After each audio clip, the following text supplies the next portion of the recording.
pin, the other pin, the Mavericks Norca pin, because unification pin over there. And we're live. Hey! No countdown, no intro, just going live. I dig it. Oh man, we have a Did we have to trade out the art? Yeah, we for didn't. Peter's We art? didn't swap out the art. Yeah, it's Sorry. early. It's early. Sunday. Yes. It's Sunday at noon. It's the only day I get to sleep. We got So how are you doing, my dude? good. We got Lady Valor in the chat. We got Justin Belmont in the chat. Welcome everybody. Justin Belmont, the lesser-known sixth Belmont, inheriting the responsibility from his older cousin, once removed, Richter Belmont, who inherited it originally from Simon, of course. We got Replicant. Welcome. Hello. Hey, how's it going, Alan? That is our campaign buddy. Check out Nephilim Squadron. Still Amanda live on B. Indiegogo. Hey, Hi, Amanda B. Yes. I was gonna say good morning, and then I realized no, it is afternoon. It's literally Oh, afternoon. well, it's afternoon. That means we can start drinking, right? No. You never let me have You any didn't fun. finish your coffee yet. It's my second cup. I finished my first cup. I need one cup to function, to be able to Fair. talk.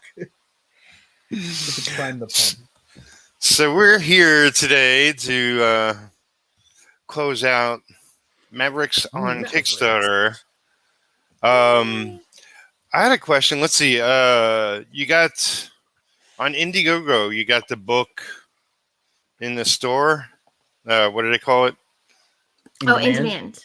In demand. So is that going to continue to be in demand, or are you going to close that out too?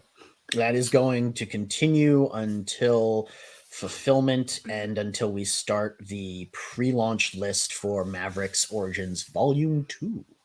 Probably Okay. Well, January, Or probably. January. Because Yeah, we we'll got probably leave it up we'll do fulfillment, and then we've got in to set December. up the new campaign, because we've got to get the artwork in. Because Garrett's going to be working forever. Poor guy. Yeah, he's still in the basement or studio. Upstairs No, now, he's yeah. Upstairs. He's moved We up moved in him the to, world. to kinder accommodations so that he can at least see the sun while he works. Yeah.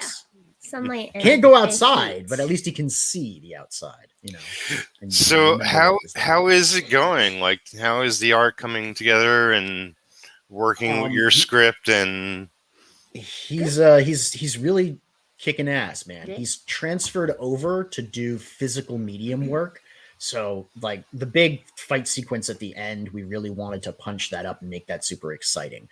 And he's been doing really great working digitally, but there's something about seeing the full page, seeing all the space when you're working with like a fight sequence to, match out your panel borders. Because when you're doing really intense shots, you're like crossing lines and stuff. It's, I guess the way he was describing it, it's just better to be able to see the entirety of the page while you work, to get in and really do the finer details. So he's been working on traditional paper. Now we are an oversized book. We're 9 by 12.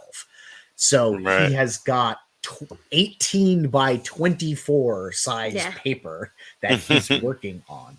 And it's crazy, wild. man. It is Well, wild. we can't show you any of it because it's spoilery.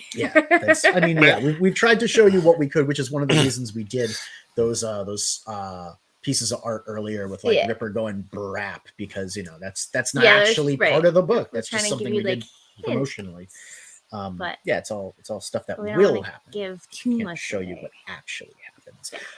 But yeah, he's been working hard.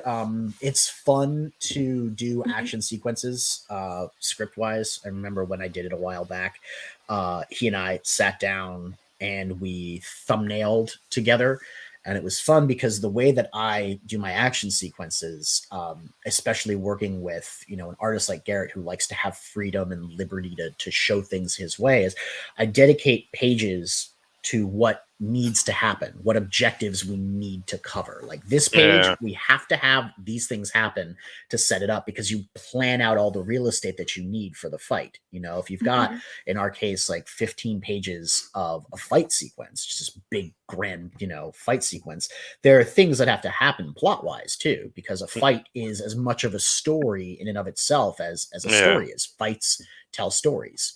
That's one of the reasons we love them in comic books, is because they are as much a part of the storytelling toolkit as dialogue is.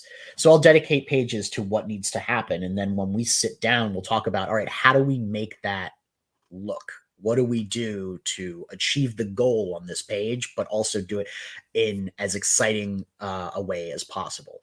And so we'll thumbnail together, we'll write down the panels that we want, and then I'll go back and fill in dialogue and, you know, basic thumbnail descriptions and everything. And then he'll have that as a roadmap to remind himself of what we did together. So we work even more closely when doing action sequences than we do when we're just doing, you know, story and basic storytelling. So it's been a lot of fun. Yeah. It's like what I've written thus far for my comics that I'm working on is I like to go in with just a loose plot and work with the artist and let them go crazy, and and then take the script afterwards. But everybody works different. But I want to. We got somebody new. I don't know what they're talking about. Let's see. Sir John. Nice to meet you. I made a comic in college 8 years ago. Almost failed every class that year. I didn't have the energy or time to make one now. I am disappointed with myself for making a romantic comedy instead of telling my story. I feel like a tool. When I look back at it, I just see a fanboy instead of myself. So I think I remember Sir John from when we were on Phil's stream talking to Phil. And Sir John asked us there what kind of tips we had for someone making like a comic book. Sir John, I don't think you should get down on yourself for making a romantic comedy instead of making your book.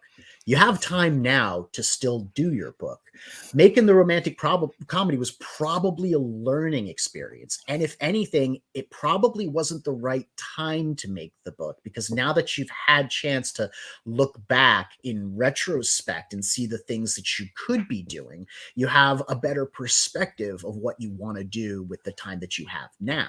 So don't get too down on yourself. Just realize that put you in a better space to know even more thoroughly what it is you want to do with your book. Yeah, I mean, MAVRICKS originated a while ago. Originally, it was a screenplay that Aaron was working on in film school, and then he was talking to Garrett about it and decided to do it as a comic because you could show it so much better and you didn't have to worry about budgets and things like that. And even that script, he went back. I mean, he lost his script like 2 or 3 times due to computers and hard drives and things like that. But each time he's gone back and he's redone it and he's added to it and retooled it, and it's so much better now. It was always a good story, but it has just grown and matured so much, like as the time has gone by and he's revisited it and chewed on things and changed things up. Yeah, you want to talk about feeling like a tool. I remember the first time that I sat down with our editor and, we really looked at the script and looked at the sequentials and how they matched up side by side. And I saw some basic mistakes that I didn't realize that I had made as far as the storytelling within the sequentials, because, you have to write out every page. And I felt kind of like a dummy, like when I got the feedback, I was like, oh man, I should have known that. Wow, I feel like a jackass. I'm talking to a professional editor. What must he think of me now?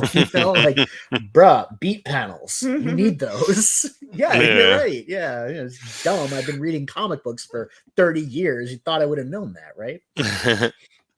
I would say it's never productive to beat yourself up about anything. It's like we're all hard on ourselves, but that's something else entirely. To beat yourself up, it's useless energy. Any effort put towards making a comic is worthwhile. No matter if it's the wrong subject, you wanted to go with something else, whatever reasons, it's all experience. It's all, lays the groundwork for when you actually get around to doing a full-fledged comic. And, I remember when I was younger, in my teens, and I was a fan of Conan. So I decided I'm going to do a book with 2 barbarians and call it Rock and Roll.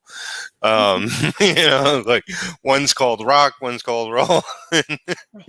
I did have a book around here somewhere that you made, back in the day. Yeah, Java. Remember? Yeah.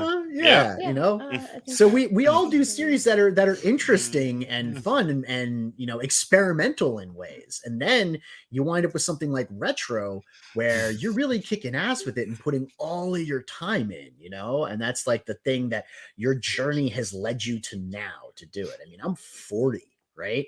Mavericks has been coming together in the past 2 years.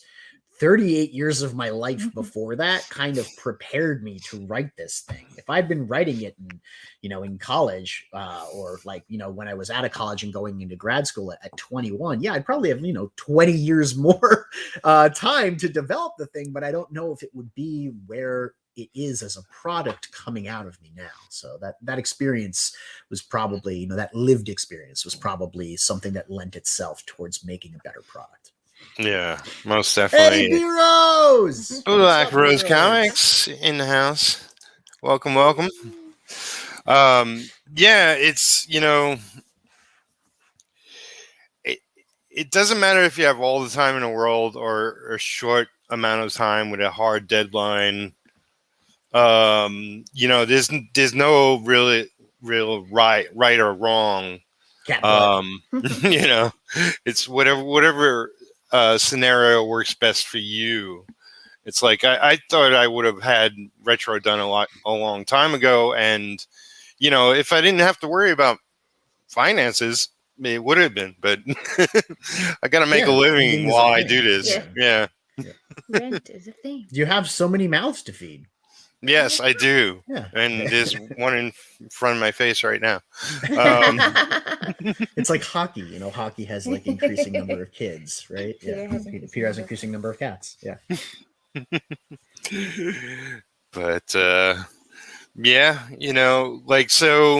I looked at it really quick. You're over 8,000 on Kickstarter. You are I think 84 backers there. So the total, you're what, 35,000? Yeah, I think so.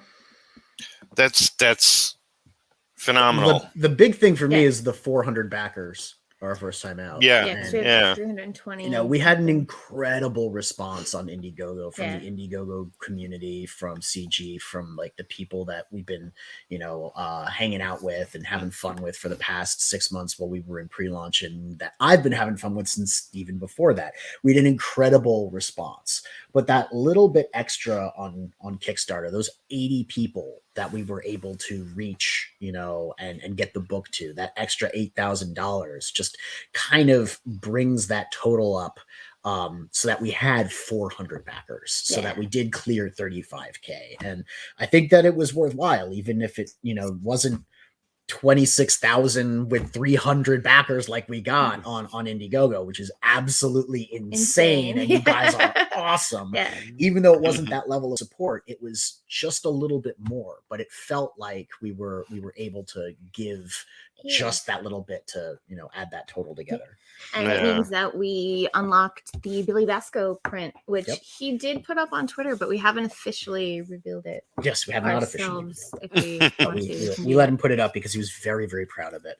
And we're really happy to have Billy's art on the campaign too. And Jason's has been colored, or is in the process of being colored. And Eric Ninoltowski is waiting to be colored. The colorist is still on vacation. It's in the color queue. Yes. I like that there's a lot of names I recognize as far as artists you're using and whatnot, but there's also a lot of artists I have no clue who they are. Yeah, that was one of the other great things about this campaign. We were in a great position to be able to go outside of just the core element of, artists on this campaign and approach other artists that we had slowly familiarized ourselves with over the course of, backing their books and seeing them on live streams and actually, like talking to them. So it felt so much more like approachable in terms of art. Like when we got to know you, I would never have been like, yo, can we get inked by Peter? Yeah, I never even would have fucking dope. Yeah. But we hang out. You have you on our live stream, we go on your live stream. There's something about the interpersonal communication that happens on YouTube that makes it that much more I guess accessible for artists to interact. So it was really cool that we got to go out and get like 30 other people who were really excited to come on and contribute art and color work and stickers and all sorts of designs to this campaign. Level of talent. Yeah, exactly. Cool. The level of talent has been awesome. Amazing. And then of course we had 5 additional covers on Kickstarter, and then we had the Autumn Ivy calendar, so we had cosplayers getting involved, and just it was really cool. Really happy with the brand that we're building here. Yeah, no, definitely everything is high quality, and I'm sure like once people get the book in their hands, they'll see that, and all the merch, and I've lost track of all the merch you got going on. The challenge coin came in a while ago. Earlier this week. It came in earlier this week. We were playing with it on stream, I think like Monday or Tuesday. Today. Yeah, the collector's box was supposed to come in today, but FedEx was like, oh, it's gonna not explode. Hello, I'm chatting. Who needs coffee now? How do you know maybe I wasn't drinking?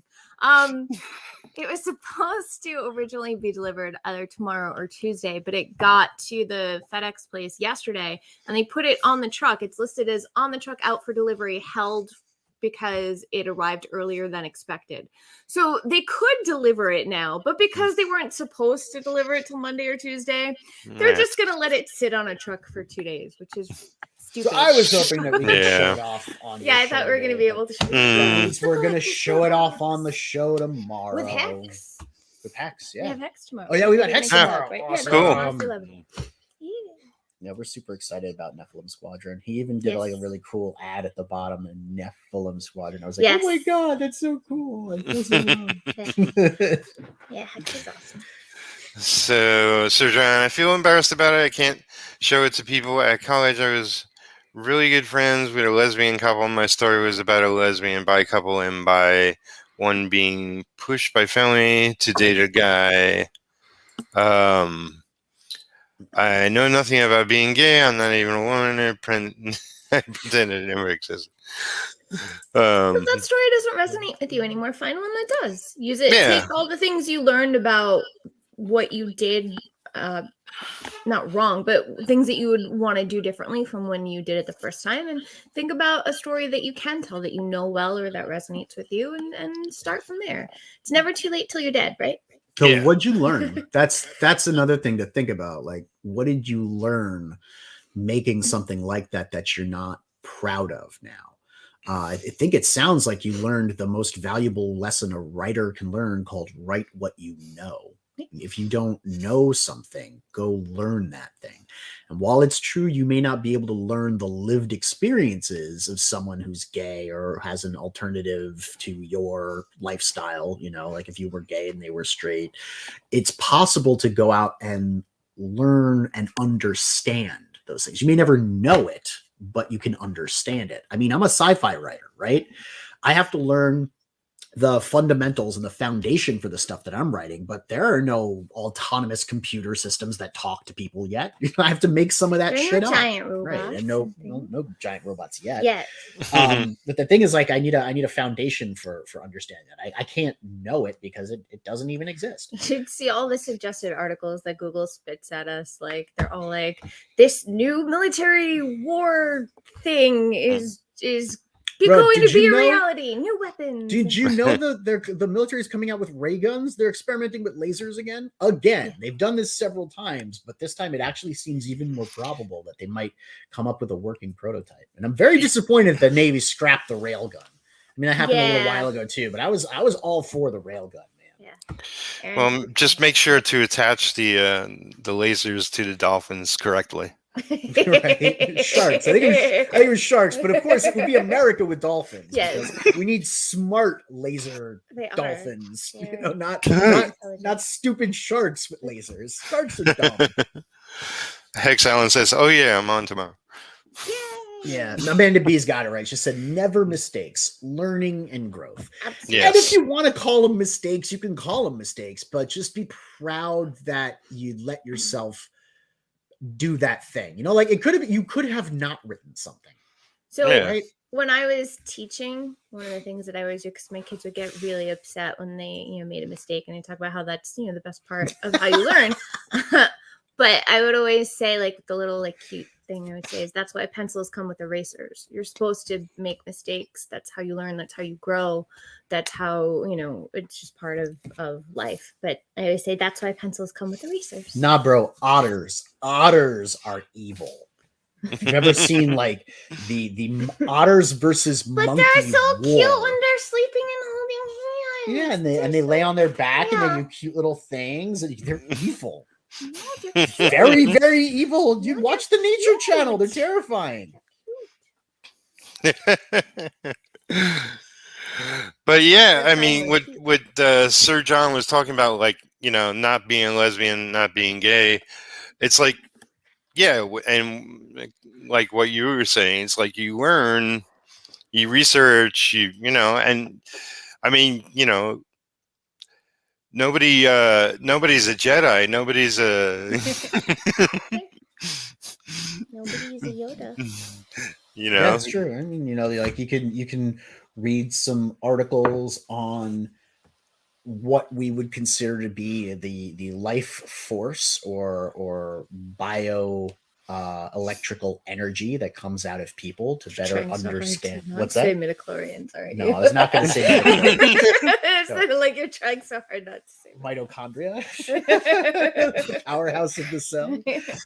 Like you can read some New Age articles about like believing how all life is connected and stuff to get a better perspective on it, so that you can write Yoda's dialogue. Like that's where the meme "the Force doesn't work like that" comes from, because like there was a very loose definition but firmly understood in what it implied in the original trilogy when we got to I think by the time we were introduced to Yoda in Empire, we really started to get an understanding of the idea that the force flows through everything. It touches everything. It's not gendered. It's universal. So you'd have to read that an article like that to kind of get that idea in your head and go, oh, you know what? I know what I'm going to do with the Force. No. Don't cry, Sir John. Be strong. Cry if you want to. That's okay. And another thing is if you have people around you, you can always bounce ideas off of them, right? It might be scary and it might be uncomfortable at first to be like, hey, what do you think? And then be afraid that the person that you talk to is going to hate it or tell you suck. But that's why you start with me. Yeah, right. I will tell you if it's not good, but I won't say that. Learning to take criticism and feedback is another really important part of the writing process.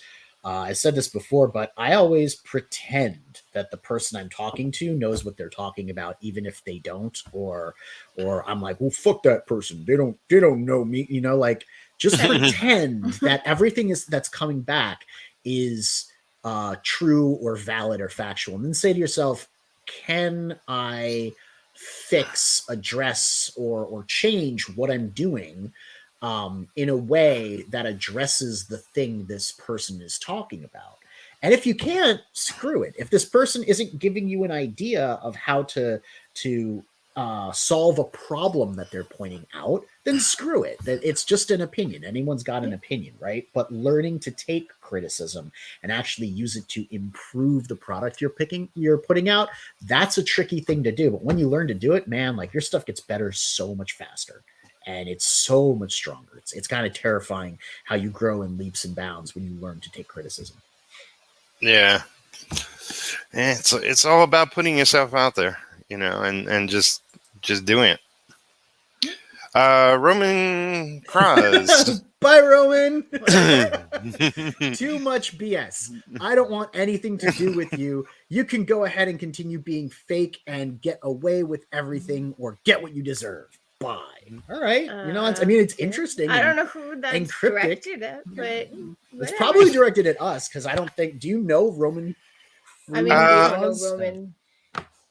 I think I recognize the name from another stream I did, but I don't know the guy. Cranky pants today. Maybe he It's needs Sunday. to have some It's coffee and have a nice breakfast. Why are you feeling crappy at 12:30 on a Sunday? Shouldn't you be doing something else? That's too short for hate.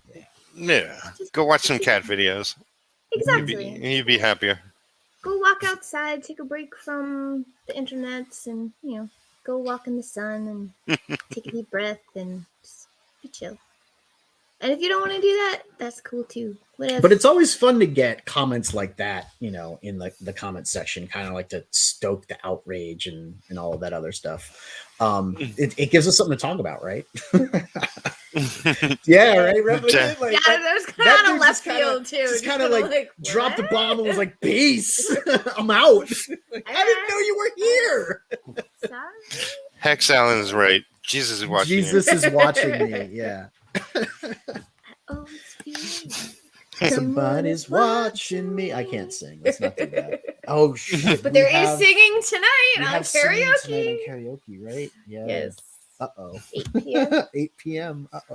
On Global Frequency Studios. Yeah, I have to figure out what I'm singing. How are we doing the B-Rose stream then? I thought we were doing it. I don't know. We'll have to talk to B-Rose about that, don't we? We can push ours back to 9. Why do you get hate? Neff and Freq are good people. Aw, thanks, Salazar. They're good people too.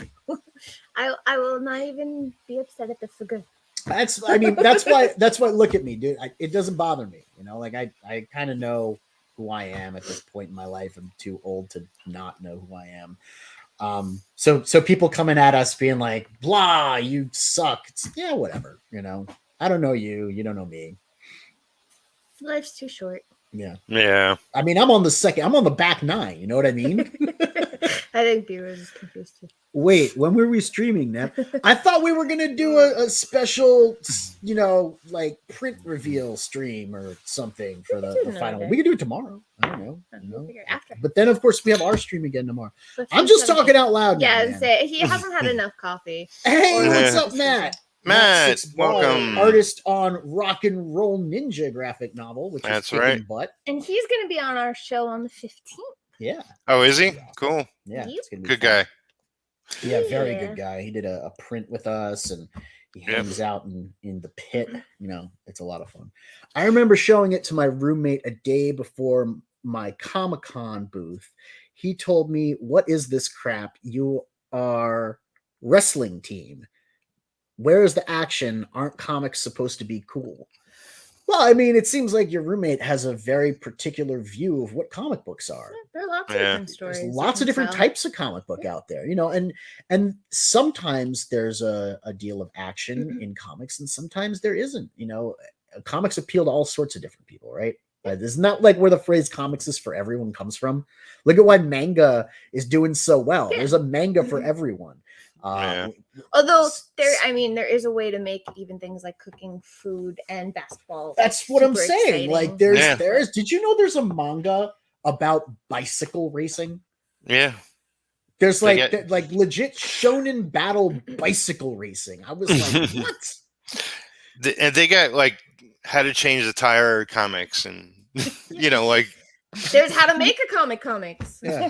Yes. Those are really good, actually. If you haven't read Scott McCloud and you want to get into writing comics, you should really read Scott McCloud. I cannot recommend his books enough, especially Making Comics, the one with the white cover. Yeah. This one right here. This book is freaking gold, man. It is worth its weight, and definitely worth the cover price if you can find it. You can probably find it used too. You know, you can totally find it on Amazon. Yeah, he's got good insights. Yeah, good. It really does. Yeah, like, and I'm like by page 10, you have an understanding of what it's going to take to make a page work in a comic book, you know, and like he has a capacity to distill it down and then spends the rest of the book just kind of exploring all the stuff that he introduces early on. So it's well written. Aaron Jordan, what's new, Comics World? I don't know if there's a whole lot new. We're just kind of recapping stuff. What's new is that you have 40 minutes to back Maverick. Replicant says, my favorite manga in the world is about boxing. Yes. There's a manga version of Full House. I mean, my favorite anime is Cory in the House, right? You know? We've been watching Kuroko's Basketball.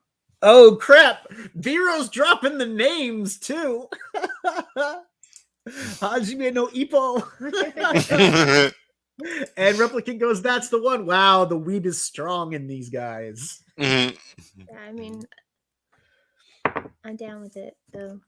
I'm a closet weeb or not so closet weeb, I guess. I don't know. I'm just whatever I feel like. You know what? I like something and I like it. Sumire's 16 Sai is my favorite manga. It's about a middle-aged ventriloquist joining his puppet into high school. That's an interesting premise. Ventriloquist dolls kind of creep me out. Although, you know, there are some dummies, some that ventriloquist dummies that are dummies. truly evil. It's true. Evil puppets. It's true. You know, that I couldn't imagine them going to high school and being the troublemakers that they are. Named Danny. Named Danny. You know who I'm talking about. That guy. F Danny, man. Bad influence on people. When do we get Mavericks? You get Mavericks in December. Yes, you get Mavericks in December. It would be unfair to everyone, in my opinion, to release a digital version before fulfillment of the physical version. I really want people to get their hands on everything and be able to experience Mavericks in that 9x12 before you experience it on the 4x whatever of your computer screen. Yeah, it lends itself to that oversized format. Yeah, it does justice. There's so much detail. One of the problems that I have reading digitally is that there are so many details in frames that I want to see. So usually I have to read comic books twice. Usually I read through to get the dialogue and the story, the general idea, and then I go back again and I take a longer read because I already know what's coming now. You know, I've read the story, so I'm not like, "Ooh, what's next? What's next? What do they say?" And I get to appreciate more of the visuals. I think you have to zoom in on computer, and you can. That's really cool that you can like zoom in on a panel. That's great. But remember what Garrett was saying about appreciate the whole page? Yeah. I do not like when I only see a picture of one panel and I don't know how to move around. Even guided view on Comixology, where they show you like panel by panel how to read the book. It still feels disconnected from the page. It's meant to be taken in as a page, you know. Yep. Of course, you're reading panel by panel, but like, you know, I feel like you lose something with like page reveals. You know, like when you turn, like there's a page reveal, a 2-page spread. There's something exciting about that physically turning the page. Bam! Oh, dude, you don't. I feel like you lose something when you go click and it just like scrolls over it. I don't know. It's just not the same. I guess technically it does the same thing, but it feels different. That's just because you're old. That's true. We're old and crotchety and stuck in my I remember back in my day when comic books were made on paper. Yeah, like they had books back in my school. Hey, what is up, Total Excellence? How's it going? Ictus, welcome. Good to see you, man. Frank taking everything personally. Who are you calling a dummy? Danny. I'm calling Danny a dummy. Danny is a dummy. F Danny. Yeah, F Danny. And Aaron says, guided view is only useful to me when there's a lot of dialogue on the page. I don't want to lose my focus. Yeah, I agree with you. And the sad thing is, lately, I have noticed that books are becoming way bloated with dialogue. If you go back in time, in like late Silver Age, you've got dialogue, right? You know, you've got some comics where like everything is very much gridded out. There's not a whole lot of dynamic paneling. There's not a whole lot of intensity to like make comic books super interesting. You get that in the 90s, and you get a huge excess of that in the 90s where, like, you know, borders, who needs borders? It's just put guys on with shoulder pads and pouches on pages and like explosions everywhere, and kind of stick words where we can, somewhere between the sound effects. Which is great, you know, like it has its own aesthetic, but comics like continues to be influenced by art and other ways of storytelling, other storytelling styles over time. But it seems like these days we've gotten to the point where, just like now, there's a lot of words everywhere, and things aren't truncated and succinct and brief and potent when they're spoken. And this is how we get, like, you know, the Bendis, you know, that brilliant, the brilliant, all of the dialogue bubbles everywhere. I was just reading a Savage Dragon comic from 2020. Larson's doing Savage Dragon still, and it was he was doing some stuff about the pandemic. I actually went and got a page to compare it to early Savage Dragon, and it's all dialogue bubbles. It's everywhere. If and they're not easy to figure out, like, is this a comic book? I don't know. Eric, is this a comic book? Is this show? This show. Well, there are panels side by side, right? And there are borders. Yeah. I guess if we were talking, you know, like in more bubbles, bubbles. If we could see Peter's thought bubble going, when will this guy shut up? Maybe it would be a comic book. Usually after the show, that's when you shut up. But yeah, we still got plenty of time for your campaign. If anybody else, like anybody in the chat, has something going on and they want to give it a shout out, like Ictus worked on the Flock. I believe that's currently up on Kickstarter. Yeah, so feel free to plug yourselves. No, they relaunched on Kickstarter, right? I forgot about that. I got no. Oh, they launched on Kickstarter again. Oh, cool. Yeah. So we'll see if they can hit it. Yeah, I hope so. I ordered my 3 copies, so nice. Be getting that. What do I want to say? Oh, make sure everybody watching give this video a like so it gets seen across the YouTuberverse. If you want to become a patron and support my channel, support my work, all sorts of links are below the video for you to check out if you've never seen them before. So I got a question for you, Peter. Yes. How do we get to 1,000 subs? Because there happens to be a race right now going on. There is a race to 1,000 subs. I should be on the next list when it shows up. Oh, nice. Oh, wow. Yeah. So everybody's getting on this list. Dang. So everybody will following my tracks because I think I'll be in the lead. Yeah. Yeah. I mean, like B-Rose was in the lead, but when we put Peter Palmiotti on there, it's going to be like, what, in what? Hey, Oliver, you back last night? That's awesome, man. Thank you so much. Nice. You're the best. B-Rose goes, fuck, I'll be second. Yes.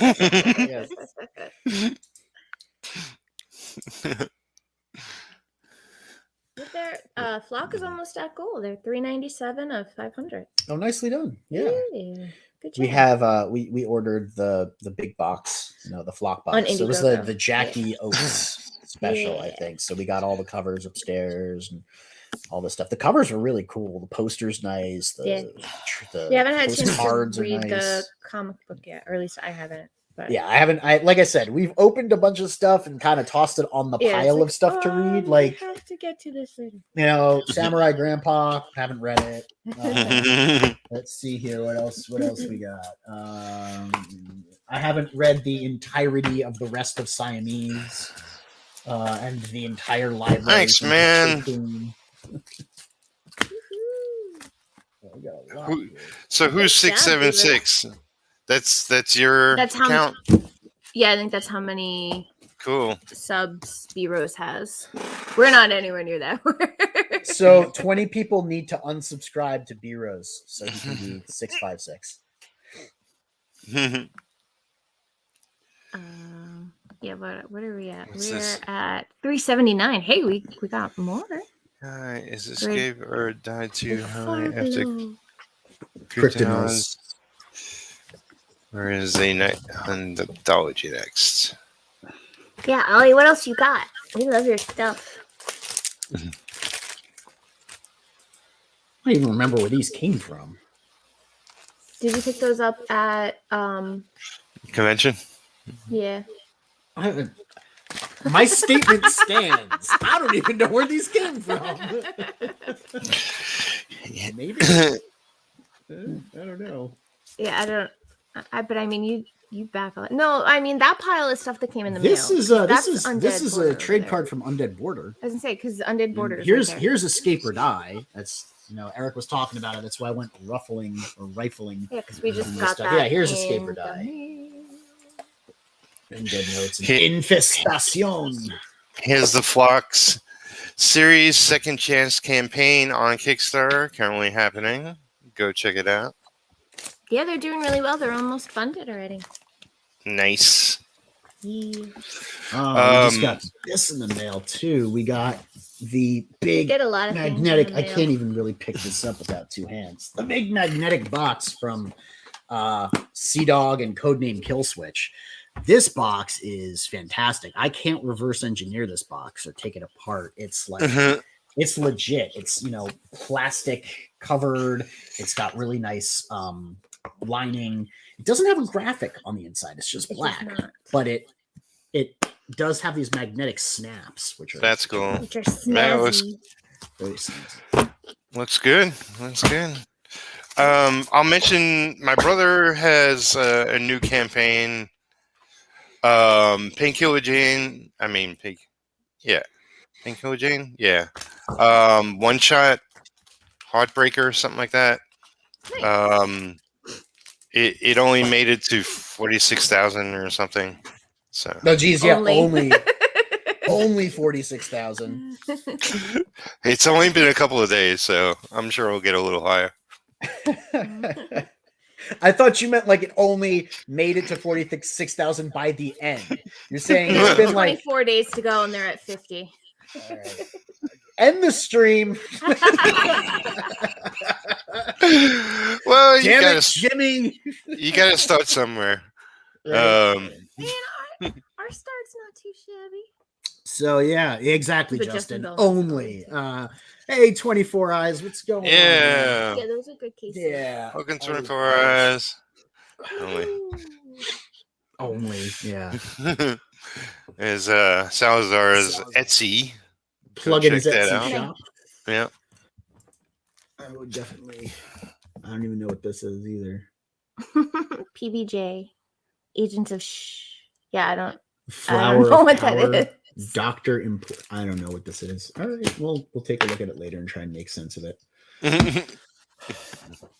So many things, guys. But that happens a lot though when you back, because you'll back something like they'll have a get our entire catalog tier kind of thing, and you'll do that, and not necessarily know what all of the other. I want to see what they've done. If they're like, we have made 6 comic books, and we're like, yeah, were they all good? You're putting them all out there. All right, let's take a look.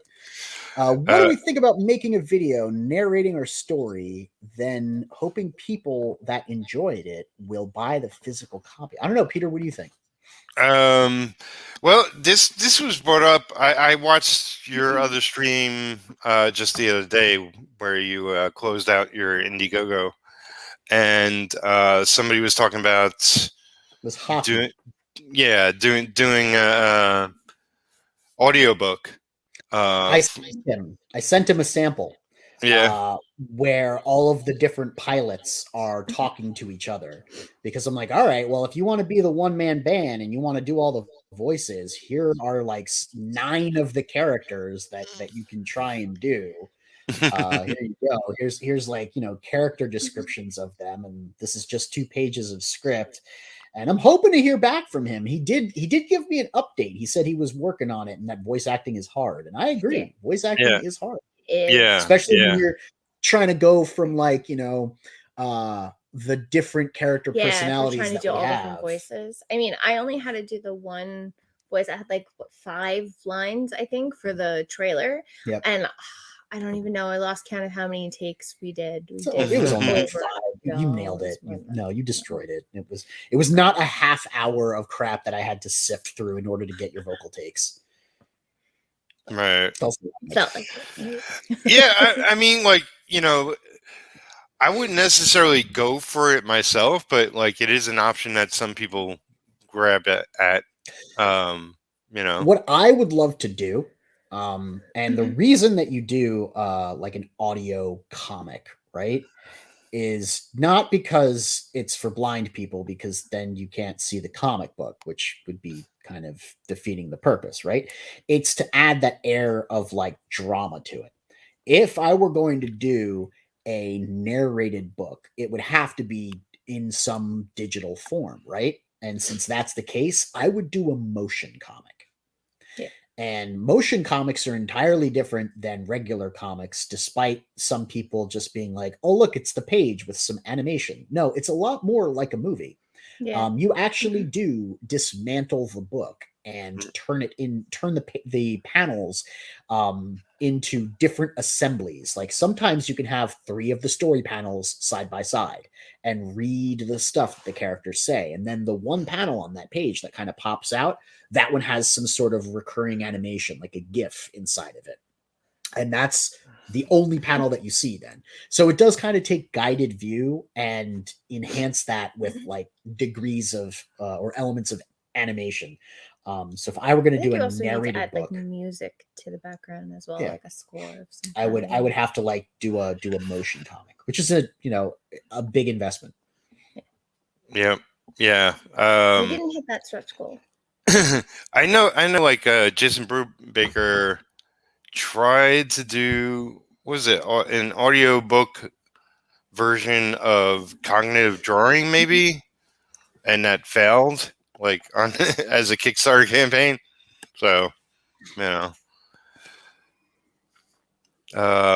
what is it, Salazar said he got Marv Artworks Singular in the mail yesterday. Excellent. Did you read it yet? Give us a review.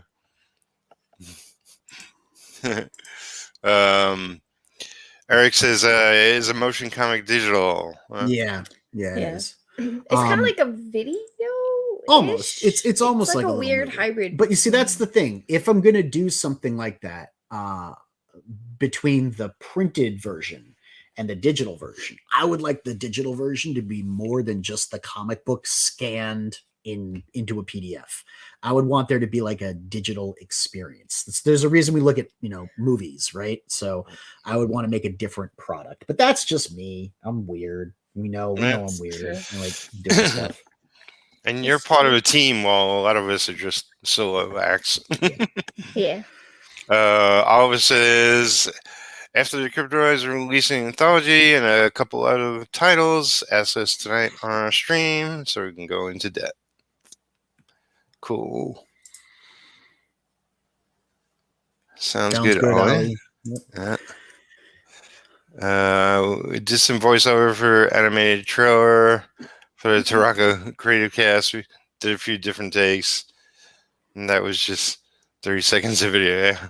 Bruh, like doing animation, that is expensive and time consuming, and it takes a lot more work than it looks, because the end product always goes by so fast. Yeah. It's true. So what would you say has been thus far your best experience regarding making a comic and meeting the fans out there and this whole creative community? And like one experience, I don't know if I can pick a single greatest moment. Just one, damn it. No. All right, launch day.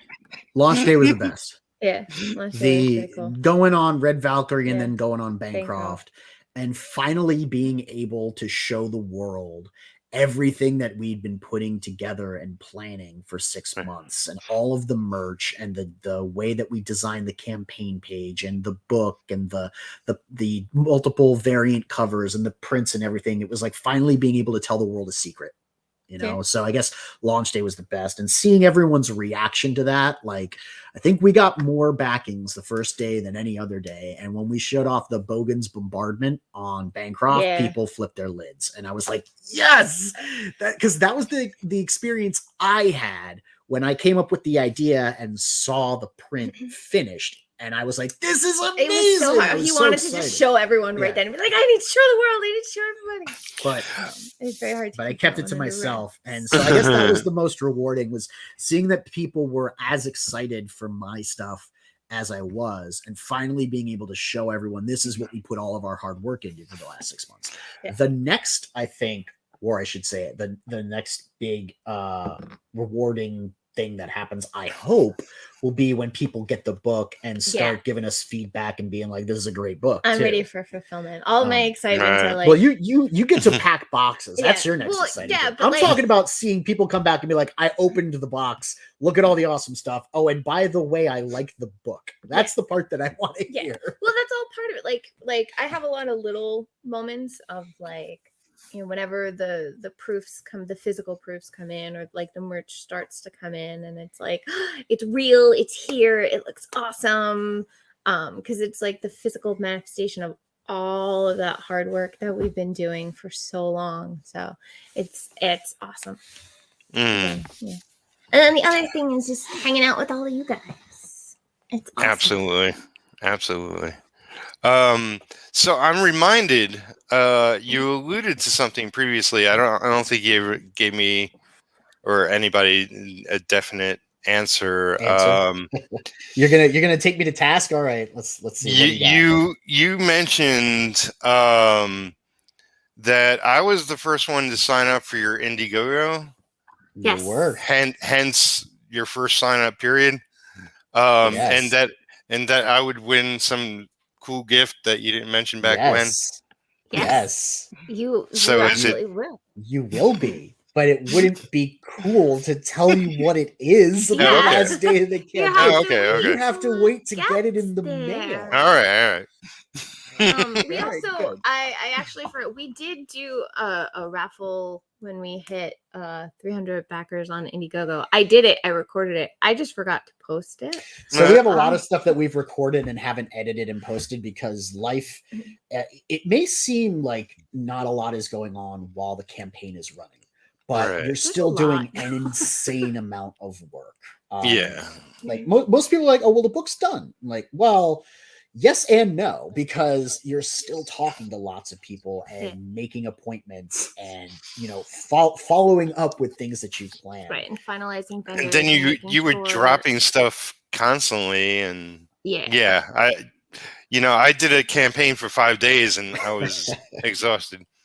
Eric says the chat wants to know what it is. But you see, Eric, if I told you all of my secrets, it wouldn't be fun and exciting when you got the surprises. So this is one of the few times I'm going to have to disappoint the chat and say, wait and see, because these surprises will be worth it. I cannot confirm that people might just be getting more surprises in their boxes than they know. Who knows? Right. Might be getting extra prints that we didn't even talk about. I don't know. You'll have to wait and see. So, Sir John, if the opportunity for adapted popped up, would you rather pick one of your own works or rather make one design for that medium? Well, I guess in my case, because I'm a writer, I'm not an artist where I'm making art for a particular thing. In my case, where I'm a writer, I could probably adapt one of the stories that I've got in my head. Remember, originally Mavericks was supposed to be a screenplay, and then I had kind of changed course and wrote it as a graphic novel instead, or a series of graphic novels. So I guess it would depend upon who I was working with, like what studio it was, what they were best known for, what their expertise was, that kind of stuff. Would I like to see Mavericks get adapted? Sure. I would like to see, once I've told the story in graphic novel format, the potential for going multimedia. Does that mean adapting the existing story? Maybe. Does that mean telling a follow-up story in the same universe as a film? Probably. That would be very cool, because I have mixed feelings about adaptations a lot of the time. I have super mixed feelings about live action adaptations of animated works. Do not see the point. I do not like those. I might prefer a animated adaptation of a real life movie, but that's just me. I love cartoons, and I love comics, and I love fantastic art, and I like getting away from the mundane elements of the real world, no matter how fantastic you think the visuals can be. I think for me also a lot of it is that for live action things that rely so heavily on CG, at that point I'd rather just watch it animated. But that's just me. Yeah. Salazar says, is that when I'm getting the Mavericks sticker for signing up to the newsletter? Your Mavericks sticker will be coming in the mail with your book. Yeah. We're not mailing them separate. No, we're not mailing them separate. The postage on that would be absurd. Sorry. Just because we'd want to make sure that it doesn't get bent. Going back a little on the chat, launch day and the Wheel of Doom raffle with Shay. Yeah, you guys are brave with the Wheel of Doom. Yeah, you are. I think I would have needed a new liver if we did that. Every cog moves the wheels. Congrats, you two. Thanks, Mike. Thank you so much. We would have been able to do it without. Wait, is he calling us cogs? I don't know. Yeah, I don't know if that was a thank you, but we would have been able to do it without. Maybe he's calling himself. Aaron goes, I get it, Neff. I do the same thing when I forget my girlfriend's birthday. Your gift is a surprise, baby. That's why I can't tell you. Then I go rush to the jewelry store. Well, if I have to go rush to the jewelry store to buy something for Peter, I think we're all in a little bit more trouble, and I'm gonna have things that I need to explain to Frequency Girls. So yeah, we're certainly not doing that on stream. Salazar says animated adaptation of Schindler's List would be great. I don't know. We did have Mouse, so there is a graphic novel about the Holocaust if you want to go and read that. So it does exist. So we're at 1:00. Last 15 minutes of the campaign. You want to go over? No, you want to share out the campaign page and yeah, I'll do that. Yeah, you got it. Show people what they're not going to be able to get in 15 minutes. You mean the variant covers? Yes. I will show them the variant covers. If we can MAVRICS. I don't know how to get. I don't know the internet. Are you kidding me? I just write science fiction. I don't know science. Internet is new. It just it's a lot to learn. What? Do one thing. What? Okay, and then just close that. And I click on it. Yep, and you add it to the stream. There we go. Aim for Duckers. 14 minutes to go. 14 minutes to go. And then it'll be finally. We won't have to worry about. Oh no, we totally will because we'll be in demand. God damn it! All right, we're gonna go all the way to the bottom to show off these covers because these are what will no longer be available. The covers in the spare magazine. So this is the V. Ken Marion cover with colors by Andrew Dahlhaus. V. Ken does work for DC. He was just at New York Comic Con. He was just at New York Comic Con. Andrew does a lot of his color work. So this is Hot Shot shooting his guns and rolling down the side of a building. And there are explosions and stuff. And it's really cool. And I like it. And he's red. Yeah. This is probably of the variant covers my favorite. This is Pencils, Inks, and Colors by J. Kwong Park. Yeah, it's gorgeous. On the cover, you can see. Wait, they just delivered the box. They're here. It's here? Yeah. Go get it! I will. Go get it, go get it, go get it. And we can show it on Peter's stream, and it'll be like a first look exclusive. These guys are the refugees. In the middle, wearing the white tiger pelt, is Ganbatar. To his left is his son, Jan. And to Jan's left is Ganbatar's daughter, Jan's sister, Jun, in the little pink coat. Nice. They are leaving the smoldering ruins of Ulaanbaatar in the background under the watchful gaze of Mother. And we've got like the eagles, hawks, or doves, or whatever Jake drew in. Birds. Yeah, birds, very birds. Then we've got the Luigi Terrell Mother cover. Luigi Terrell does a lot of work for. He does a lot of cover work, and he draws women really well. He's also the artist on Rags. Rags is one of my favorite books out there. Brian Ball is very irreverent. He's got a real good grasp on dialogue. Sometimes he goes a little bit over the top, but he's good at it, and that's his brand. Lean into it. More power to him. I really like his stuff. Yeah, this was cool because I like how we're doing like different palettes, like different color palettes. We got the red from Hot Shot. We got we've got the red cape, but it's kind of like mostly green when you look at the Jaquan Park. We've got this beautiful purple from Mother. Also the vertical title page. The title is really neat. And we've got the Adele Fockery, also known as Control Alt Delete. He does a really good job with Ripper here, giving us like another view of Mav from the back, which we have hardly ever given anyone. So you see here, these are the power cores, the big cylinders that we put into the mech to power it. These are the reverse thrusters. This is actually the hatch that the pilots get in through. Right. So, we haven't really shown off the backs of the Mavs yet. So I thought that was really neat that he decided I like that. It's like a quiet, peaceful, Yeah. Nice. And imagine a Maverick just kind of hanging out in the middle of a city, right? Yeah. Like we've got, it's really neat. It's a futuristic city. It's very, very cool. We got like people and a bus and what? The box is gigantic. Okay. That's what we were expecting. Right? Oh, you have to put it together. That's what she said. Right? Oh, snap. Peter made a that's what she said joke. Yeah. Oh, wait, those are white. They're supposed to be white, right? Yeah, that's the part that gets folded inside. Okay, good. Oh, wow, it looks good. Yeah. Bring it over here. And then we have your favorite cover. Right? That's the Ricardo Silva cover, inked by you and with colors by Marcos. Marcos has been like just a champ.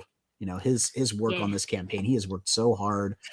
He's actually doing colors on one of the backups now too. The backups which have become the active duty Ashcan anthology, the side missions. So this is Mother kind of wearing a skin tight plug suit, kind of like Ghost in the Shell, with a AR of some sort, I guess. And see it before I and the her Mav in the background. Yeah. Let me see. So this is before we put it together. I haven't even looked at the interior. Looks exactly like what I wanted it to. And then turn it around, and then that's the interior. Yeah, it's that's exactly it. And now I'm gonna fold it up, and then we can show it off. Yep. Yeah.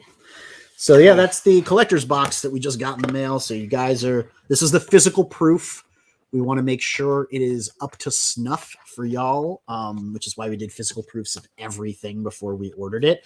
We wanted to make sure all of the graphics and images were the right resolutions. We wanted to make sure that everything looked good, which it's a little bit more, but that's quality control, and that's critical in crowdfunding. Yeah. Your quality control will make or break your reputation. Like we just got the Vox Machina fulfillment yesterday. Oh yeah, from Critical Role. They made $11 million. Okay, $11 million on this campaign, and they shipped the poster rolled up in a little rolled tube, and then the special first page of the script that's signed by the whole cast and everything. Cover. Yeah, it's like a lithograph cover. They put it in a little envelope inside this giant oversized box.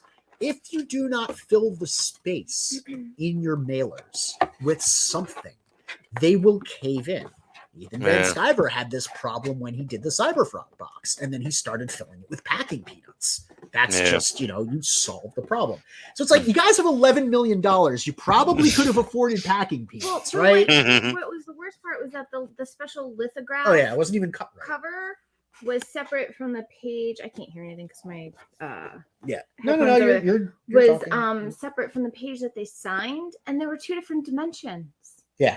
Is awful. I sent out a tweet with it, but like it's supposed to have like a special protective, like, glossy thing, and it's just not the same dimensions. It's not cut to the same, dimensions as the title page, which is awkward and impossible to now frame. All right, so this is the box. You want to see the box? Very nice. Let me see what you're looking at here. All right. So as you guys are familiar with, this is one of the splash pages, right? It's got Mavericks on the sides. Nice. So there's a full graphic on the front. And we have the graphic that is on the back of the teaser comic on the back of this. You can see it's not, I love the exposure on this. I love the colors. The colors are nice and bright, even though it's a dark scene, like it's at twilight. You have like the little bit of red in the background and like this backwards. What? 24 Hours wants to know, do I need to back the Kickstarter in the next 5 minutes to get these covers, or are you doing a secret tier to the Indie to get those covers? For all of the backers on the Indiegogo who have already backed, we will be providing you guys with a way to get the Kickstarter covers, because getting the collector's box on the Kickstarter is something you expressed a desire to not want to have to do to get all of the things that you already got with just the extra covers. So there will be a bonus cover pack available while we go in demand, but it will only be for the people who have backed the book on Indiegogo. We can't really give you guys just the ability to get the covers separately if you haven't already backed the book. Then on this, the interior, that means if you do want to get the collector's box on Indiegogo, we will make sure, if you contact us, that you can get access to the Kickstarter covers, even though they're not going in demand. How do I open this thing? Does it slide out on that side? I just didn't want to rip it or anything. Okay. It just opens. Yep. And then on the interior, we have, I have to bend this back, right? Yeah.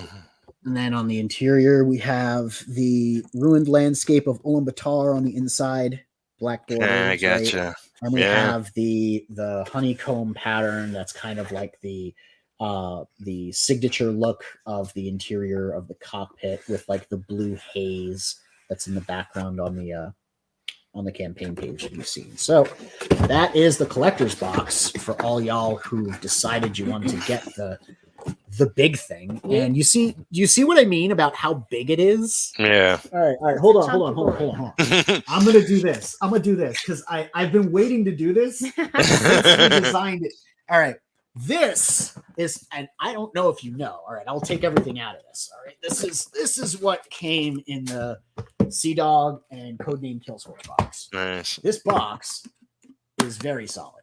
It's very nice. It's a sturdy. It's thick. It holds 1, 2, 3, 4, 5, 6 different graphic novels plus the merch and all that other stuff. Unibox. Your box fits inside my box. Nom nom, my box eats your box. I'm gonna go get the other boxes. I want to see if we can fit 2 boxes in my box. Power hungry. I guess I don't know if power hungry is the right word, but he's I'm excited. This came out good. All right, this is the 8th. This is the slipcover from the 8th. I love this book. This book is great. It was really well put together. The slipcover is gorgeous. It has that like spot gloss on the cover. It has the raised logo here, which I thought is really, really cool. I don't think we're doing that on Mavericks, but it's really nice here. Do you guys think that we should put the word Mavericks on the cover or just give you the Virgin page? I kind of like just the Virgin page. It says Mavericks on both sides. That's on the sides. Yeah. Yeah. I think it would be overkill. So Adam, I can fit your slipcover in my box with the other box, so I can fit both your boxes in my box. It's a big You box. are the box king. Yes, king of boxes. I have mastered the box. That is what he said. Yeah. So this is a nice, really girthy, large, very large box. You know, like I said, it would be a big ass box. And it feels nice too. Mm-hmm. Good. I'm excited. Yep, 35. I was really kind of hoping for 40, but that's okay. I am super happy with the level of support that we had. We had 400 backers between the two. I could not have asked for a better reception from you guys. All the support, people retweeting us, people just happy to see what we're doing. You know, really enthusiastic. It was fantastic. You know, I would totally run this campaign again. Just the way we ran it before. Yeah, it's been awesome. It is a cool box. Very cool box. Yeah. Aaron Jordan said he backed it. Thank you. Thank you, Mr. Jordan. Thank you. So awesome of you. Hashtag not that bad. Yeah, I mean, it's not that bad. 35K is not bad. 400 backers, very, very good. I'm really happy. I'm happy with the box. It's our first time. You know, that's what I also tell myself, like, it is our first time. We're doing very well for our first time out. I can't wait to give you guys book 2. I'm confident in book 1. I know there's still more that we need to do to improve. I'm sure people are going to be like, well, I have this nitpicky complaint about it. And I will be like, yep, you know, if that was something that we could change, I think we would. And maybe going into it next time, we'll have a little bit more, I guess, foreknowledge of what we would be providing. But I am confident in this book. I am happy with it. And I don't know if you know me, but I am a perfectionist. I hate things that are not good. You know, at least the ones that I put out. I can find flaws in all the stuff that I do. It's one of the reasons that it's taken so long to get this book out. Right.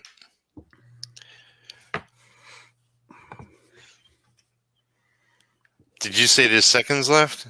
Yeah, there's 60 seconds left. Uh-oh. Countdown 58. It turns red. I didn't know that. That's scary. I know. Like, I'm suddenly feeling very anxious.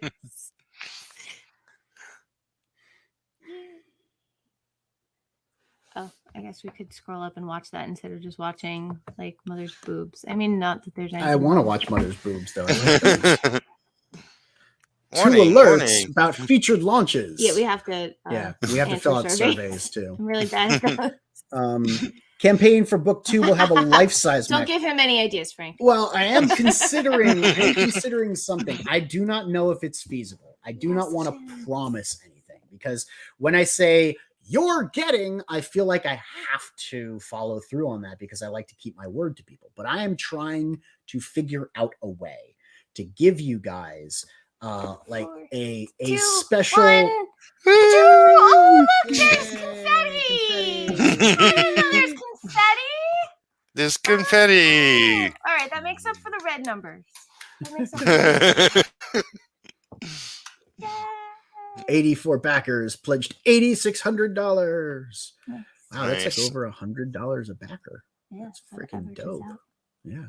It's because of these boys right here. Yep, it's because the boxes are. Yeah. Ooh, what's this little thing? That's the little piece that pops out here. Okay, We should put them back in. In. We should glue them back in so that there isn't I don't know. No. So I think it'd be cool. What?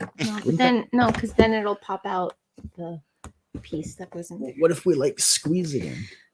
No. Stop, Aaron. Yeah. Stop. Just stop. Yes. Just stop being an idiot. Okay. The box that this thing came in was gigantic, though. It was like that's a very big times box. the size. The cat is gonna love that thing. Yeah. Thank you, Ollie. Thank you, Replicant. Yeah, thank you, Frank. Guys. Thanks, everybody. Thanks for tuning in and hanging out with us while we bring this thing to a close. But the work isn't over. No. Not by a long shot. No, it's sort of like once you start a thing, the work never ends. True. It's true. I'm still getting pages back from Joe Catapano and from John Dillard, which are then going out and getting colored. Joe's doing his own colors. Travis Gibb is going to be handing in some pages from his stories. So the Ashcan anthology is getting put together very soon. Cool. Garrett's still finishing off the fight pages, and then he's got a little bit more to do with the after credits scene that we put in. And while he's doing that, I'm putting together the PDF for the flash drive, and I'm also arranging all of the bonus material that goes in the book. So all of that's going on while we're building the website. Like that. We're building the website for all of the pilot profiles. Pilot database. I just had a meeting about that on Friday. Ollie still owes us some colors. That is true. That is definitely true. And it is for a print that nobody has ever seen. In fact, there are a couple of prints nobody's ever seen. It's true. Exciting. I think so. It would be really cool to hit 65 on the next book. That's another $20,000 or $30,000. So, we better really step it up. Yeah, so we have to really step it up. Hey, EJB. Congrats. Well deserved. Thank you. Yeah. I think that this is really awesome. This is a boutique industry. And when I say boutique, I mean like it's small plates. You know what I mean? There's small cap things and there's like a good variety, but it's not proliferated yet. And we all need to kind of participate in each other's stuff. For us, it's both been supporting other creators and figuring out how to do it well also, So it's kind of like everyone has in a way contributed to our designing this campaign. Everybody we backed in some way contributed to my decision to do things the way that we did ours. So it really does feel kind of like everyone played a part. But thank you very much, EJB. We're very grateful for all the support that we got. This campaign is thick. Yes, the box is thick. It's a thick ass box. It's a cool box. Nice and sturdy too. Mm-hmm. Like it's good. Yep. It's good. Awesome. So where's the comic? Where's the teaser comic? I want to make sure everything fits. Well, that's another reason why we order all of the physical proofs to make sure everything fits together. I don't know. You had it. God, this thing is this. I could probably fit my computer in this. Well, there's Yeah. I could probably fit a normal size laptop in this thing. There's 8 books that are going in that, plus metal prints, plus all of the stretch goals. Minimum 8 books. So some of the people on Kickstarter decided that they wanted to order add-ons to the boxes. I mean, if you had add-ons, that's different. I mean, just like if you bought the box, if you bought back to that tier, there are 8 books. 8 books. The main 5 book, metal prints. The main book, the 5 variants, so that's 6, and the wraparound and the ash cans. Right. So that's 8 books. So there's 8 books that are going in there, plus all of the metal prints, plus all of the stretch goals. So that's why it's a big boy. Yeah, thank you, man. Thanks. That was like what? When did I go on your stream? And we were talking about making a YouTube channel. It had to be before December of last year. Right. But really, I like to say when we were in pre-launch and I was telling everybody, y'all ain't ready for this campaign. Y'all ain't ready for what I'm bringing. You're like, I'm going to bring it as hard as I can. I feel like I lived up to it. And that makes me happy and proud to be an addition to this crowdfunding community that we've got going on, with all of us in this boutique industry. I really feel like I kept my word. And for me, the most important thing is to deliver on my promises, man. This is the teaser comic. It was over with the bags and boards that I got. So if you're doing, just so you know, if you're doing an oversized 9x12 and you want bags and boards, sheet music boards are the right size. Nice. So, and they're archival and all of that. So that works. How many pages? Because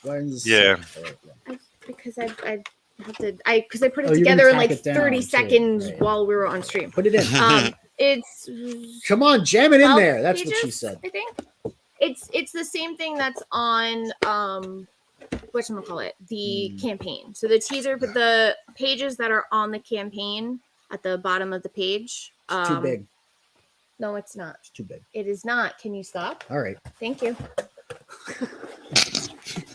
So there's room on either side, right? But everything is getting wrapped. I'm just worried that things are going to rattle around. I know that it's all going to be in bubble wrap. I know that, and it's you all need to leave space for the wrapping because when you don't, it doesn't fit. All right. Okay. I'll be quiet now. I will trust you. Thank you. Honestly, as far as like packaging and stuff is concerned, that is really your domain. Yes. So when people like Eric express doubts that things can be shipped in safe ways, I should just be like, all right, talk to Freq Girl. Yeah. I ain't gonna have this conversation. Yeah. Oh, you're welcome, Molly. If you want, I can show you where I got them too. So it's easy. And they work How really many pages was the teaser comic? It was 8 internal pages in the covers, so 12 total, I think. Yeah. Yeah. Stop it, Neff. What am I doing?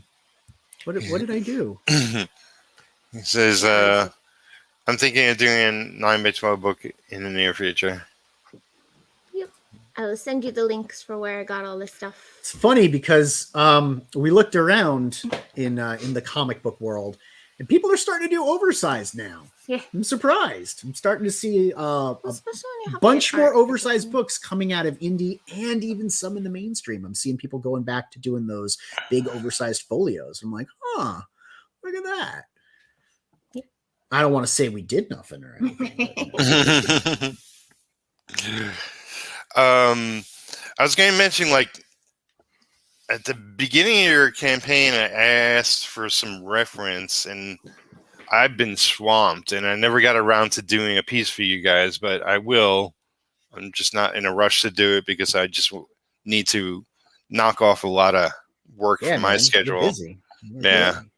In a good way. I mean, like, you know, between your cover, I've been doing so many more covers awesome. from fantastic artists, which is something I haven't done in a little while. So it's really not. I hear you're inking another book too. I mean, I don't know. I don't know if we can talk about that. You mean with Dean and Lee? Or yeah, is that going on? Are you able to talk about that? All right, cool. I mean, two Australians teaming up. All right, yeah. See what happens. Dean has done art for us, and Kimo has done writing for us. So cool. I can see the two of them pairing up together, and I kind of have an idea of what that's going to look like, and I'm kind of excited for it. Yeah. That's he's been on my channel, and he's blurted it out himself. Okay, good. So it's a book called The Sinner, and it's sort of like Batman vigilante-ish kind of thing.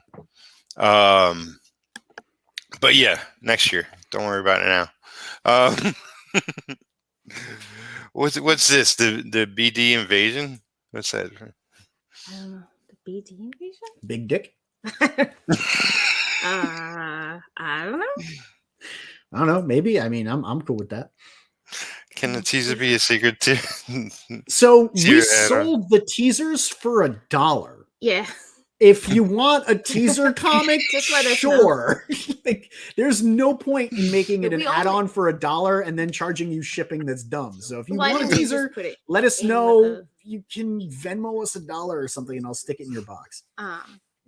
Yeah, we only have. I'll even sign it for you. A limited amount of the teasers because we just printed them out for conventions because it was more marketing and everything than anything else. We did like 3. They're all internal pages. The only thing in there that you get that isn't in the main book is the combat collage, or at least we haven't put that in the main book yet. We might put it in the bonus material section because I just thought to myself that if we ever do become famous, that would be a collector's item. Yeah. Wow. Okay. Good catch. All right, so I'm going to show this off because Phil already showed the pencils, and I'm in the process of working on it. It's going to take me a much longer time, but here I'll go full screen, and This. Oh, dude, that's great. Yeah, look at that. Is tragedy cover. Her falling through the sky with a whole city backdrop. Yeah, that's going to be a lot of work to ink, but that looks great, man. Yeah, that's awesome. So far, it looks fantastic. I'll finish it today. Yeah. So that's on my table today. Very, very cool. Yeah. Yeah, I'm sure that if you bag the book, we can probably manage to fit it into your box. If you didn't, I might be able to find a letter mailer, and send one to you. Thinking of doing an ash can at home with the 3rd issue of the Captain Goggles and Masked Woman mini comics. I want to wrap it up with 3rd issue and then begin work on a graphic novel. That would be cool, man. Yeah, that would be very cool. And I will make sure you get taken care of, man. That's one of the other great things about crowdfunding is that my customers can reach out to me directly and say, hey, I would like this, or hey, do you think you could give me one of these? And I can answer directly and make sure they get taken care of. You can't do that with mainstream industry stuff. I would love it if we ever did go to stores, if there was like a little contact Neff email like that we could put on the book so they could reach out directly to us, so I could get to meet some of the fans around the world and make sure they get taken care of too. But right now, you guys are the core audience. We are going to do everything that we can to make you guys happy. Just got in back cover is sweet. I wasn't sure if we were the inside back cover or the back cover. Cobalt's a good looking book too, man. Like nice. he's Jake is a really good writer. His sequentials are solid, but the artwork in that is just gorgeous. Raposa's doing a bunch of stuff too that I've seen, right? I don't know where Cobalt is, but yeah. Oh, but I can show if anyone didn't get. Cobalt, Rosa. Yeah, this is a cover on Books of Legend. I think this is why I bought this at the convention, because it's an Rosa cover. Who's the artist on Cobalt?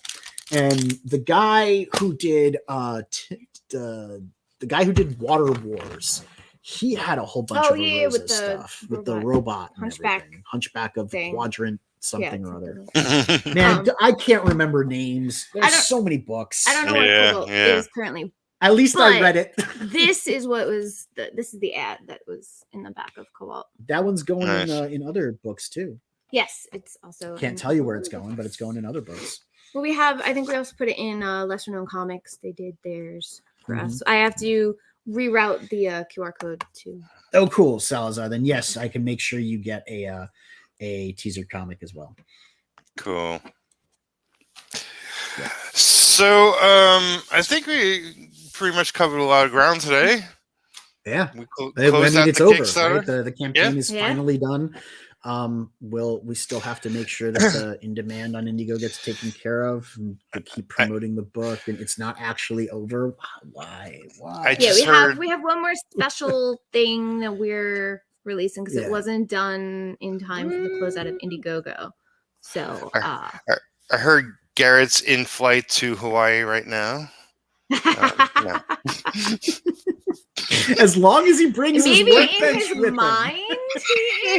As long as he hits his deadlines, I don't care what he does. That's one of the things. Like when you're working with an artist, you rely on them to get you the stuff when you need the stuff. You don't control their life. That's one of the great things. You work freelance. You just hit your deadlines and work however you want to. You want to work at 3 a.m. and blare heavy metal in your headphones? Go right ahead. I'm glad you put headphones because Garrett currently lives in our house, so 3 a.m. heavy metal would not fly. Because I hear him coming home. I hear him coming home late sometimes. Yeah, but like blasting it in the house at 3 a.m. Even though show me my big box. I want to see my big box again. Those box. It feels good. Has it smell? Because comics smells like that fresh printed ink. You know what I'm talking about. It smells like that. It's a little bit tingly. That smell that. And it feels a little bit tacky too, like it just came off the press. Right. It smells like markers. Oh yeah, smell it. It smells like markers. Yeah, it does. Don't lick it. We're not sending that one to anyone, obviously. It's the proof. Yes. We can put it up on the shelf. Yeah. I mean, it's just looking like the mini comic though. So I guess you could flip it around and you could show the back. Do you see what's on the back? Do you see this down There's here? An ominous shadow. What is that ominous shadow? Look at that scary room. So when you were big screen, I saw right behind you. You have a copy of War of the Independence. Yeah, man. It's Dave Ryan. I was supposed to be the inker on that, but he decided he'd take it over. But I did get like half the people involved because nobody knew his name. Everybody knew me. So like, should we do this? I don't know. I got issue 2. I just encountered issue 2 somewhere over there when I was moving stuff around. I think he's up to 6 or something. I meant to put it in the back.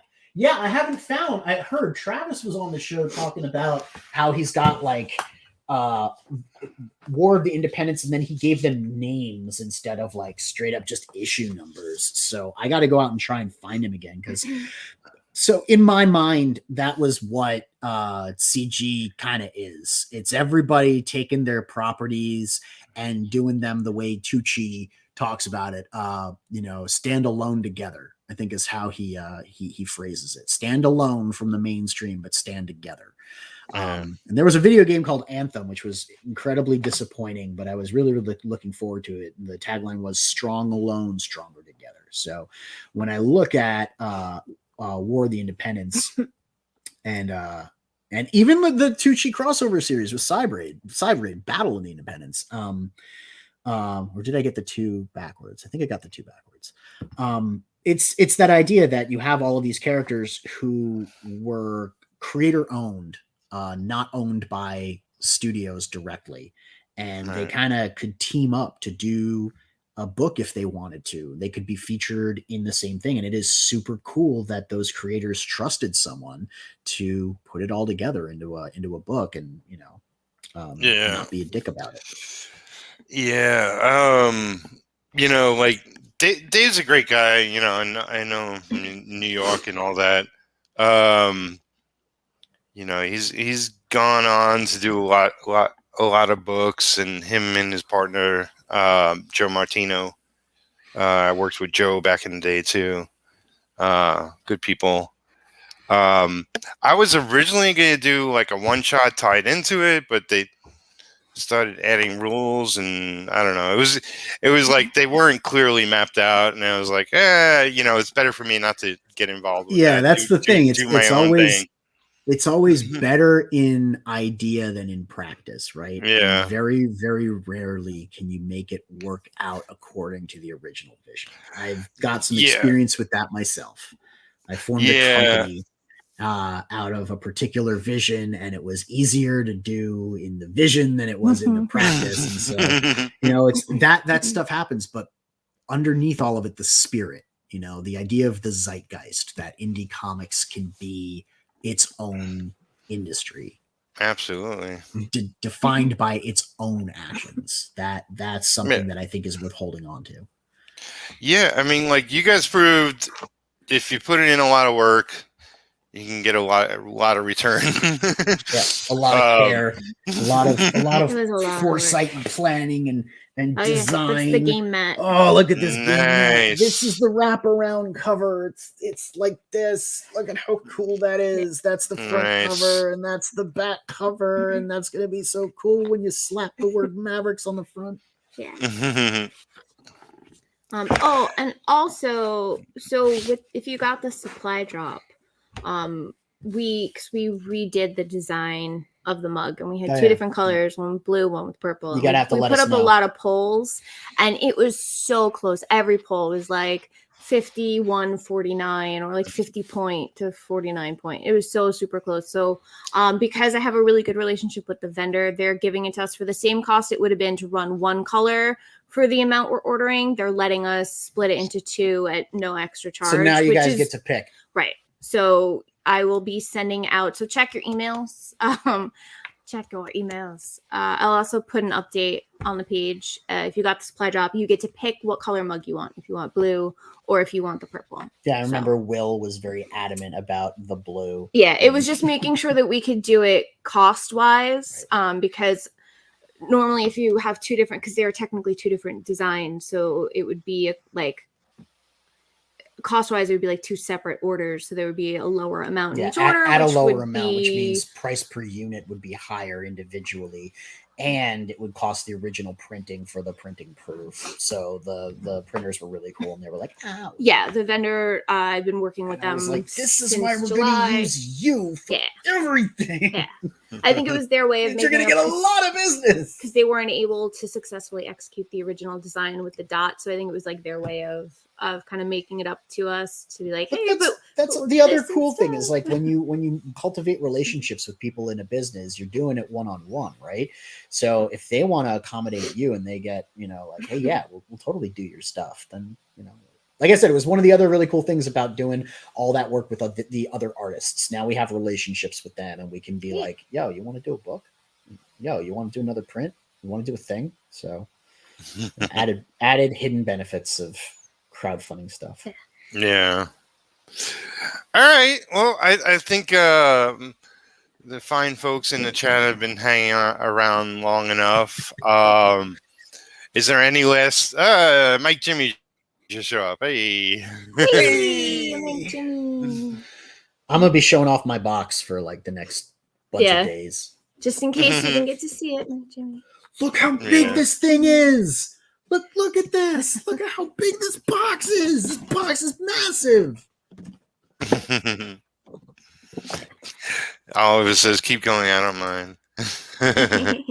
Yeah, Ollie's been great. Ollie's awesome. Covered stuff for us. He did a print with us. 6x6, awesome. All you guys. Mike Jimmy says, I want box. Yeah, man. This is the campaign box. The fully loaded. And there's the inside print. Oh wait, take that out. Inside is printed as well. Yeah, that's cool. That marker smell, man. It's getting me. All right, bro. Well, thank you so much for having us on while we close this thing out again. Awesome. My pleasure. Thanks for coming on. And any last things to get out, or we covered everything? Can't wait to get you guys all your goodies. Yeah, keep an eye out on your emails and look out for the updates because we do have one last classified intel. Yeah, one last secret print. We're going to open it all up again for 24 hours, put everything back in the box. Yeah, so if you guys want to get a chance to get the big box with all the prints, we're going to do that for you. Cool. All right. Yeah. Thank you, everybody who came around. Thank you, anybody who's watching this later. I love you all. Thank you. Give it a like. Bye. Subscribe. All that jazz. Become a patron. Throw